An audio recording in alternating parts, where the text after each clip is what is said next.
हरे कृष्ण। ओम नमो भगवते वासुदेवाय।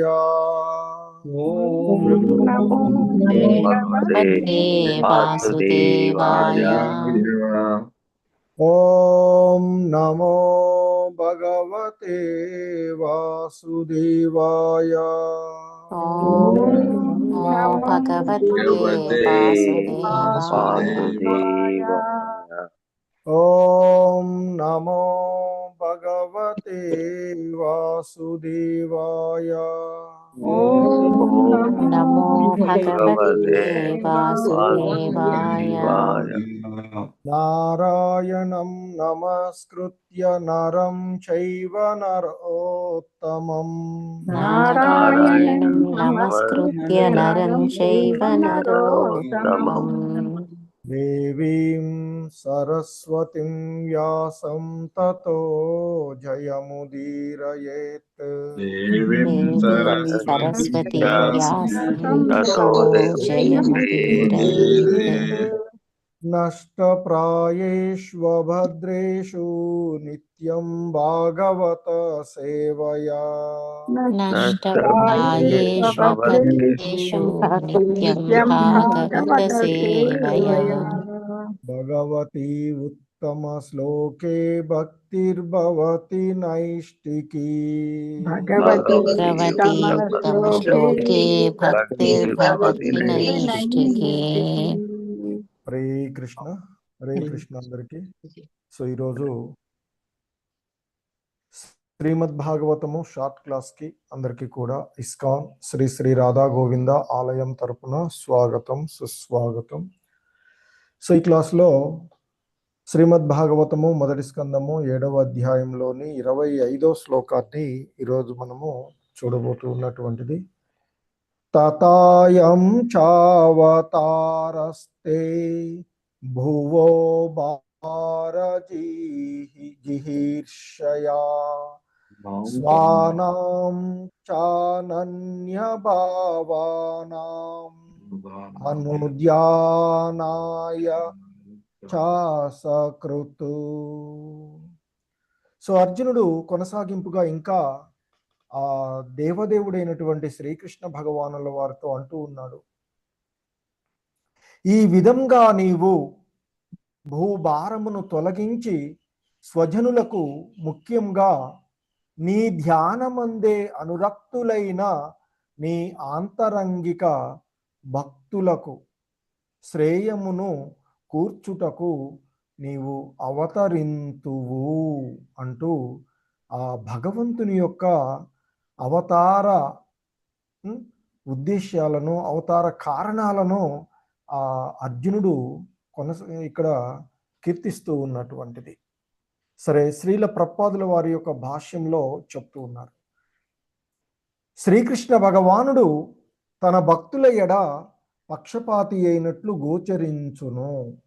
సర్వజీవులు అతనికి చెందిన వారే మరియు సర్వుల ఎడ అతడు సమముగా వర్తించువాడే అయినను తన స్వజనుల ఎడ, భక్తుల ఎడ అతడు అధికంగా మ్రొగ్గు చూపి ఉండును. సర్వులకు ఆ భగవానుడే తండ్రి, అతనికి ఎవ్వడునూ జనకుడు కాజాలడు. అలాగనే ఎవ్వరునూ ఆ దేవదేవునికి సంతానము కాజాలరు. భక్తులే అతని స్వజనులు, బాంధవులు. ఇదియే అతని దివ్యలీల. సంబంధములు, పితృత్వము లేదా మరొకటి వంటి లౌకిక భావనలతో ఆ లీలలకెట్టి సంబంధము లేదు. పూర్వము తెలుపబడినట్లు శ్రీకృష్ణ భగవానుడు త్రిగుణములకు పరుడైనందున అతని స్వజనుల విషయమున మరియు భక్తియుత సేవయందలి సంబంధ విషయమున భౌతికత్వము ఏమాత్రము లేదు. హరే కృష్ణ. జగద్గురు శ్రీల ప్రభుపాద్ కీ జై. ఓం జ్ఞానతిమిరాంధస్య జ్ఞానాంజనశలాకయా చక్షుర్మిలితం యేన తస్మై శ్రీ గురవే నమః. नमा ओं विष्णुपादाय कृष्णप्रेष्ठाय भूतले श्रीमते भक्तिवेदांत स्वामिन्यति नामिने नमस्ते सारस्वते देवे गौरवाणी प्रचारिणे निर्विशेष शून्यवादी पाश्चात्यदेशतारिणे जय श्री कृष्ण चैतन्य प्रभु नित्यानंद श्री अद्वैत गदाधरा श्रीवासादि गौर भक्त वृंदा हरे कृष्णा कृष्ण कृष्णा हरे हरे हरे राम రామ రామ హరే హరే. సో అర్జునుడు ఇంకా ఈ విధంగా ఆయనని ప్రార్థిస్తూ ఉన్నాడు. తతాయం చావతారస్తే భువో భారజిహీర్షయా స్వానాం చానన్య భావానాం అనుధ్యానాయ చాసకృతు. సో అర్జునుడు ఆ దేవదేవుడైనటువంటి శ్రీకృష్ణ భగవానుల వారితో ఈ విధంగా అంటూ ఉన్నటువంటి అంశాన్ని మనము ఇక్కడ చూస్తూ ఉన్నటువంటిది. పూర్వపు శ్లోకంలో ఆయన అంతకుముందు శ్లోకాలలో అర్జునుడు భగవంతుణ్ణి కీర్తిస్తూ సమస్త విశ్వములందు వ్యాపించి ఉన్నవాడవు నీవే అంటూ, అలాగే మరి నీవు ఈ భౌతిక శక్తికి పరమైనటువంటి వాడవు, బద్ధజీవుల శ్రేయస్సు కొరకే నీవు అవతరిస్తూ ఉంటావు.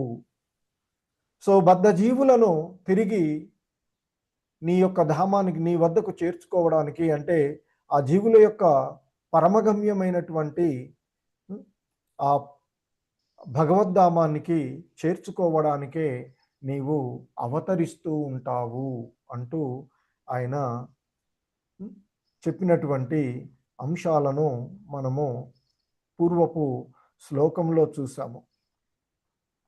అయితే ఇక్కడ ముఖ్యంగా ఈ శ్లోకంలో చెప్తూ ఉన్నటువంటి అంశాన్ని మనం చూసినట్లయితే, ఆ అవతరించుతావు అని చెప్పిన తదుపరి ఆ అవతారం యొక్క ప్రయోజనాన్ని ఈ శ్లోకంలో చెప్తూ ఉన్నారు. ఏమంటున్నారు ఇక్కడ?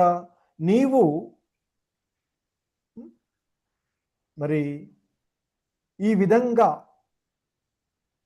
భూభారమును తొలగించి స్వజనులకు, ముఖ్యంగా నీ యొక్క భక్తి భావన యందే అనురక్తులైనటువంటి నీ యొక్క ఆంతరింగిక భక్తుల శ్రేయమును గూర్చుటకు నీవు అవతరిస్తావు అని చెప్తున్నారు. అంటే శ్రీకృష్ణుని అవతారం యొక్క ప్రయోజనము భూభార నివారణ మరియు భక్తుల అనుస్మరణ. ఎందుకంటే అశ్వత్థామ బ్రహ్మాస్త్రాన్ని ప్రయోగించినప్పుడు దానిని చూసినటువంటి అర్జునుడు శ్రీకృష్ణుడితో ప్రార్థిస్తూ ఆయన యొక్క ఆ పరమేశ్వరత్వాన్ని, ఆయన యొక్క అవతార ప్రయోజనాన్ని వివరిస్తూ ఉన్నటువంటిది. సో కనుకనే ఇక్కడ ఆయన భువో భార జిహీర్షయా అని భూమి యొక్క భారాన్ని తొలగించాలన్నటువంటి ఉద్దేశంతో. ఎందుకంటే భూమిపైన అధర్మం పెరిగినప్పుడు, దుష్ట రాజులు, అసుర స్వభావము కలిగినటువంటి పాలకులు భూమికి భారంగా మారినప్పుడు శ్రీకృష్ణ భగవానుల వారు అవతరిస్తారు.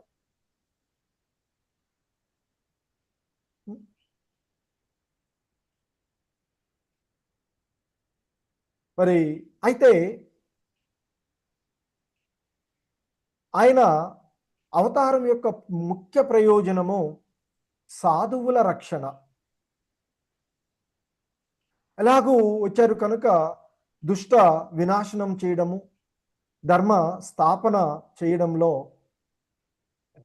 ఆయన ఆయన యొక్క దివ్య లీలలో చూస్తూ ఉంటాం. అందుకే భగవద్గీతలోనే స్వయంగా శ్రీకృష్ణ భగవానుల వారే చెప్పినటువంటి శ్లోకాన్ని చూస్తాము మనము.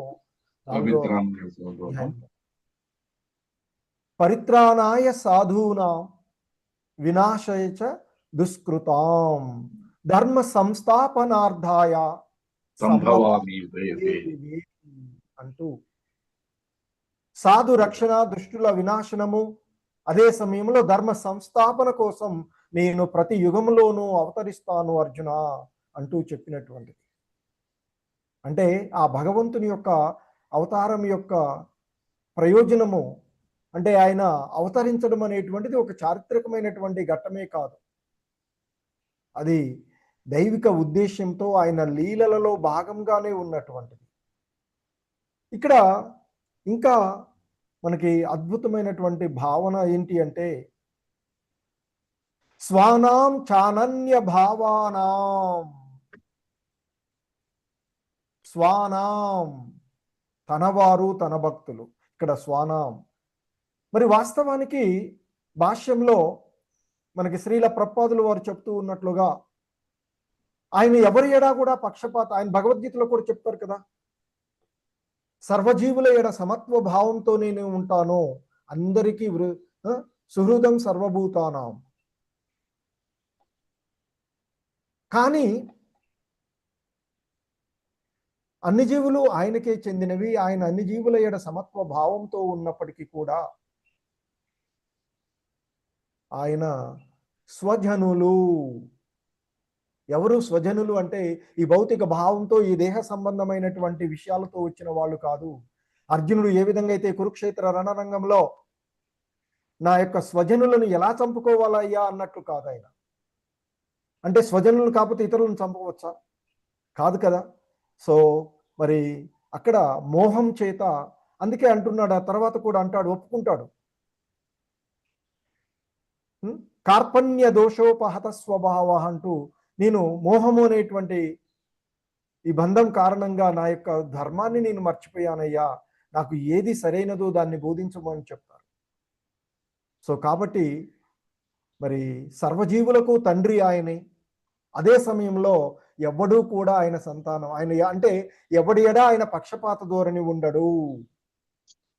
అలాగే శ్రీల ప్రభుపాదులు వారు చెప్తూ ఉన్నట్లుగా భాష్యంలో ఎవడూ ఆయనకి జనకుడు కాజాలడు. ఎందుకంటే ఈ సృష్టికి పూర్వము నుండి ఉన్నటువంటి వాడు ఆయనే. కాబట్టి ఆయనకు ముందు ఎవడూ లేడు, ఎవడు వచ్చినా ఆయన తర్వాత వచ్చినటువంటి వాడే. కనుక అంతా కూడా ఆయన నుండి ఉద్భవించినదే. అయినా ఈ భౌతిక భావనలు ఏవి కూడా ఆయనలో ఉండవు. అదే ఆయన యొక్క దివ్య లీల, ఆయనకు ఉండేటువంటి సంబంధము. ఈ భౌతిక ప్రకృతి, ఈ గుణాలు ఇవన్నీ కూడా ఆయన నుంచి ఉన్నప్పటికీ కూడా దేనితో కూడా ఆయన మరి వీటన్నిటికీ కూడా పరమైనటువంటి వాడు.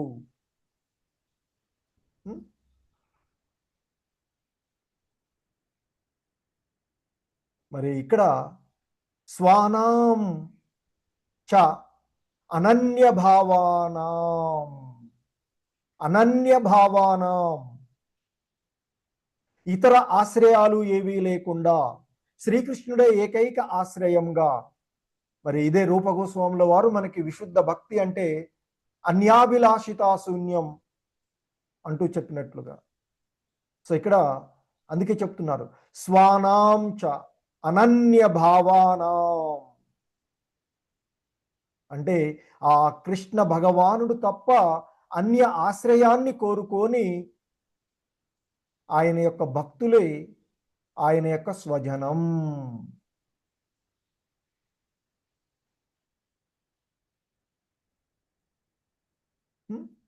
సో మరి దానికి స్వజనం ఇక్కడ అర్జునుడు వారిని, పాండవులను ఆయనకు స్వజనంగా కీర్తించుకుంటున్నాడు. ఎందుకు? కృష్ణుడు వారికి స్నేహితుడు, బంధువు, రక్షకుడు, సారథి, సలహాదారు, పరమాశ్రయము. వాళ్ళు ఆయనను ఆశ్రయించి ఉన్నారు. ఏ పరిస్థితులలోనూ, ఎలాంటి పరిస్థితులలోనూ కృష్ణుని వదిలిపెట్టలేదు వాళ్ళు.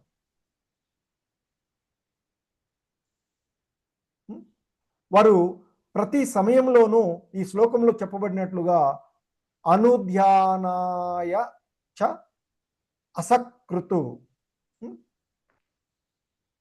అదే ధ్యానం, అంతే కదా. నిరంతరము ఆ భగవంతుని యొక్క ధ్యాసలో మళ్ళీ మళ్ళీ అదే అసకృత్, మళ్ళీ మళ్ళీ పదే పదే, అంటే అనన్య భక్తులు. సో భగవద్గీతలో చెప్తారు కదా, సతతం కీర్తయంతో మాం, నా భక్తులు నన్ను గురించి నిరంతరము కీర్తిస్తూనే ఉంటారు. అదే ధ్యానంలో వాళ్ళే ఆయన యొక్క స్వజనం.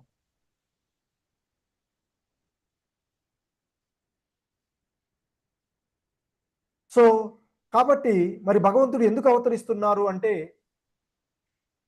తన అనన్య భక్తులు తనను నిరంతరము స్మరించేందుకు కూడా ఆయన అవతరిస్తూ ఉంటాడు. ఆయన ఎదురుగా ఉండడం వల్ల నిరంతరము, అదే సమయంలో ఎలాగో భూభారాన్ని కూడా తొలగిస్తూ ఉంటుంటాడు. సో ఒకటి భూభారాన్ని అలా స్వజనంతో, ఇక ఇక్కడ చెప్పబడినట్లుగా ఆ కృష్ణుడి యొక్క రూపము భక్తులకు ఎంతో అవసరమైనటువంటిది. ఎందుకంటే ఆయనను చూసి ఆ శ్యామసుందరుడు, ఆ మురళీధరుడు అయినటువంటి కంతర్పకోటి కమనీయ అంటూ చెప్పినట్లుగా కోటాది కోట్ల మన్మధుల యొక్క అందాన్ని అధిగమించగలిగినటువంటి, ఆకర్షించగలిగినటువంటి ఆ శ్యామసుందరుడు, మురళీధరుడు, గోపాలుడు, ఆయన్ని ఒక ప్రత్యేకమైనటువంటి ఆయన దాన్ని బట్టి పిలుస్తూ ఉంటుంది కదా, గోపబాలుడు అని, యశోదానందనుడు అని, దేవకీనందనుడు అని. సో ఆ విధంగా ఆ నిరాకార తత్వం కాకుండా కృష్ణుడి యొక్క సాకార రూపాన్ని ధ్యానించవచ్చు, నామాన్ని జపించవచ్చు, గుణాలను కీర్తించవచ్చు, లీలలను శ్రవణం చేస్తూ మనకి. సో కాబట్టి ఆ కృష్ణుని భక్తులకు ధ్యానానికి ఒక సాక్షాత్తు దివ్య విషయాన్ని ఇస్తూ ఉన్నది అని చెప్తున్నారు. సో దాన్నే పాండవులు ఆచరించి చూపినటువంటిది. సో అందుకే అర్జునుడు ఆ విధంగా ఆయనను కీర్తిస్తూ ఉన్నాడు. నీవు భూభారాన్ని తొలగించి, ముఖ్యంగా ఆ భూభారం తొలగిస్తాడు, అదొక కారణం. రెండు క్యారెక్టర్ చెప్పు. ఇంకొకటి ముఖ్యమైనటువంటి కారణం, తన యొక్క భక్తులను తన ధ్యానమునందే, తన యందే నిరంతరము అనురక్తులైనటువంటి తన ఆంతరింగిక భక్తుల యొక్క శ్రేయస్సు కొరకు, పరిత్రాణాయ సాధూనాం. సో ఆ విధంగా భగవంతుడి యొక్క అవతార మహిమను ఇక్కడ అర్జునుడు కొనసాగిస్తున్నాడు. సాక్షాత్తు కృష్ణ భగవానుల వారే భగవద్గీతలో ఆయనకు బోధించినప్పుడు కూడా మనం భగవానుడి ద్వారా కూడా చూసినటువంటి అంశాలు. హరే కృష్ణ. జగద్గురు శ్రీల ప్రభుపాద్ కీ జై. ధన్యవాదాలందరికీ.